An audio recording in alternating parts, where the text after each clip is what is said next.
షేక్ హసీనా రాజీనామా దరిమిలా విచ్చలవిడి హింసాకాండతో బంగ్లాదేశ్లో అస్థిరత నెలకొంటే ఈశాన్య భారతం, పశ్చిమ బెంగాల్ తీవ్రంగా ప్రభావితమవుతాయని తాత్కాలిక ప్రభుత్వాధినేత మహమ్మద్ యూనుస్ హెచ్చరించారు. మయన్మార్ కూడా ఇందుకు మినహాయింపు కాదన్నారు.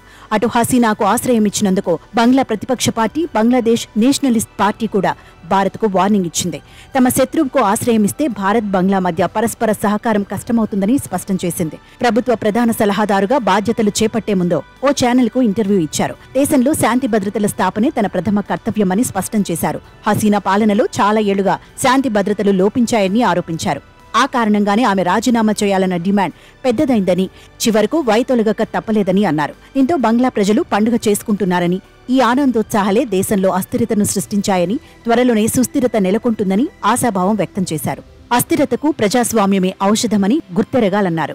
బంగ్లాలో ఉగ్రవాదం, ఇస్లామిక్ ఛాందసవాద కార్యకలాపాలు, హసీనా తండ్రి బంగ్లా జాతిపిత షేక్ ముజిబుర్ రెహమాన్ విగ్రహాన్ని కూల్చటం గురించి ప్రశ్నించగా ఈ ఘటనలకు హసీనాయే బాధ్యురాలని ఆయన ఆరోపించారు.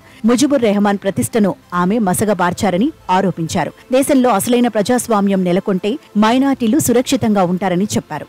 ఇంకోవైపు హసీనాకు భారత్ మద్దతివ్వడంపై బీఎన్పీ సీనియర్ నేత గయేశ్వర్ రాయ్ తీవ్ర అసంతృప్తి వ్యక్తం చేశారు. బంగ్లాలోని ఒక పార్టీకి మద్దతివ్వడం కాకుండా యావత్ దేశానికి ఇండియా మద్దతివ్వాలని కోరారు. రెండు దేశాల ప్రజల నడుమ ఎలాంటి సమస్యలు లేవు, కానీ భారత్ మొత్తం బంగ్లాదేశ్ను కాకుండా ఒక్క పార్టీని ప్రోత్సహించడం సబబా అని ప్రశ్నించారు. తమ పార్టీ హిందువుల వ్యతిరేకి కాదన్నారు.